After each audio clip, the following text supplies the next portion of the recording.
With all of the fun things that we've been talking about with loudspeakers, we've sort of been describing the biggest problem that existed in the pro audio industry for years and years and years, and that is, as good as we can get loudspeakers to sound, we've had difficulty with them when we put them in rooms that their rooms are not engineered. In other words, the way they create sound waves, these very defined sound waves that come from a cone style loudspeaker, bounce off of walls, interact with each other, create lack of clarity in sound out of an otherwise great sounding loudspeaker. Well, there's not often a lot that we can do with a room. So many times the rooms are handed to us. If we're a modern church meeting in a warehouse with it's probably a square or a rectangle, which makes things even worse. And we don't have a whole lot of option to re-engineer the room, either for budgetary reasons or structural reasons, what have you. Well, enter the DML, and so a lot of those problems go away, because instead of, as we've talked about for all this whole video series, because the waves are not defined from this cone-shaped driver, they're much more diffuse.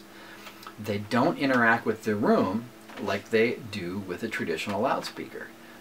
The word that Tectonics uses is they don't correlate. In other words, the reflected signal doesn't match up with the original signal and cause cancellation or amplification of different frequencies. And so that's a great thing, because we can actually be less concerned about location and about placement and about the expense that we have to go through in order to treat a room. We have lots of ways we can do that, but again, it costs money. And if you've been on a church budget process for building a new building or rebuilding a sanctuary, you will know that the room treatment features are one of the first things to get cut from a budget, because it's very hard for those that don't understand what they do to see the value in them. And again, in the aesthetics case, they can actually seem, if that wasn't part of the decor that was being considered by your aesthetics team, then it may not be seen as a valuable thing, and why would we want to spend $10, $20, $30, $40,000 on something like that, more than we're spending on speakers? Can't we just buy better speakers?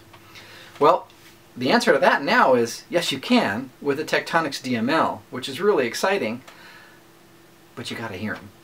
It's amazing what they do in different rooms.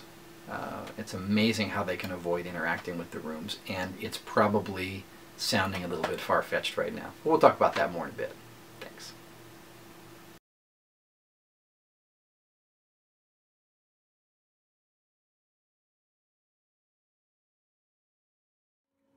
Hello friends, thanks so much for watching. Hope you enjoyed the videos. I had a really great time researching and putting them together.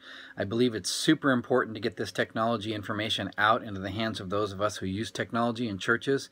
It's a real game changer. Please feel free to share this with your friends.